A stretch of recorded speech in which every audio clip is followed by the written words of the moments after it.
you want something, you can actually achieve it because we know that there's an actual science to it. There's an actual framework to be done. And the biggest issue is not whether you can do it.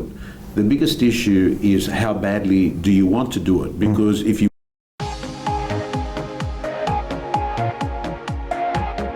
actually got goals broken down for 2015, you've got goals broken down into quarters. So goals are important. Yeah, Cronus, I've never been really good at goal setting. Right. And Cronus are like very, very heavily into it, and they're like, get your goals, get your quarterly goals, and then work it back from what you want. So figure out, I need to buy a Range Rover, or I need 10 grand to pay off debt. You know, salesmen are the best. Get into debt and you'll get out of it. You know, debt's the best thing. Yeah. You know, so, and if you've got those goals in front of you and you go, okay, well, I need 50 grand. Okay, how many houses do I sell? And break it down, reverse engineer. So, okay, I need XXX, I need to sell 12 houses a month. How many appointments do I need to set to get 12 listings? How many, you know, you've got to break it down and dissect it. So how many, and even to phone calls, how many phone calls do I need to make to get one appointment? You know what I mean, guys and girls, it's pretty exciting to know that if you want something, you can actually achieve it because we know that there's an actual science to it. There's an actual framework to be done. And the biggest issue is not whether you can do it. The biggest issue is how badly do you want to do it? Because if you want to do it, we actually know that there's a framework that needs to be done, and it's pretty much, you know, that you need to make a certain amount of calls to get what you call one ISA, so one appointment. One appointment. Listing appointment. Yeah. So it's roughly in your mind, it's 20. I try to make one. So that's my goal. So Tim Ferriss says a beautiful line: something unimportant done well does not make that thing important. And what you're saying is, don't just think about checklists of saying, oh, I did that, so I'll give myself a tick.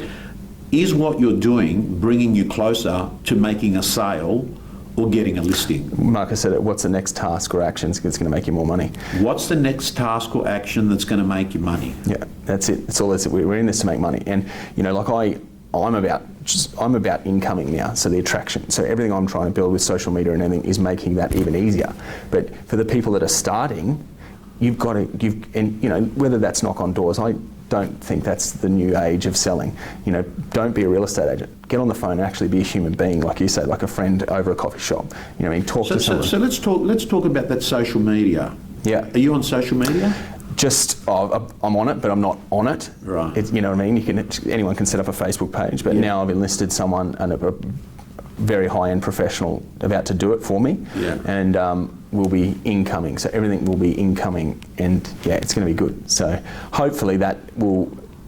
Again, you can't rely everything, put all your eggs in one basket. You know, that's why every day when you come in, you've still got to do 10 handwritten cards. You've still got to do your buyer letters. You've still got to do. Well, I love, and gang, this is a pretty high quality handwritten card, and it's common for you to do how many of these? 10 a day we do. Right. So I have terrible handwriting. Right. So do you write them out? My wife or my buyer agent writes them out. Okay, you write them out, and they go to expired listings. They go to as thank you cards to people. Thank you cards, unit complexes. Right. So if we sell a lot of units, and you know I look at any business like, you know, a retail business. I guess you've got your low-end stock, your kettles, your toasters, your TVs, your high-end. So I think you've got to have your high-end product. Yeah. You've got to have your house and lands at a certain price point that tick over. Yeah. And then you've got to have your units. Yeah. So if you have a good mix of stock, you're not just chasing high-end, you're chasing all different types.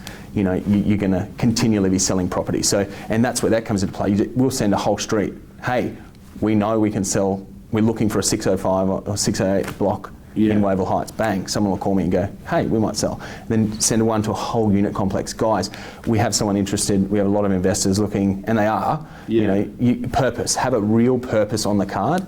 If you just write, hey, give us a yell, you know, but hey, we've just sold X, Y, Z. Yeah. We have 35 buyers that have missed out. Yeah. Give us a bell if you're looking at moving. Okay, so gang, handwritten cards, they're personable, they're good quality, and they look like They're coming from one human being to another, and what I like most about them is that they're high touch, low tech. Anything that you can do in 2015 that's high touch, low tech gets more cut through, because nearly everything that we get in communication is pretty much now high tech, low touch. So anything that can make you stand out is so important. I'm looking at it. That completes the free video.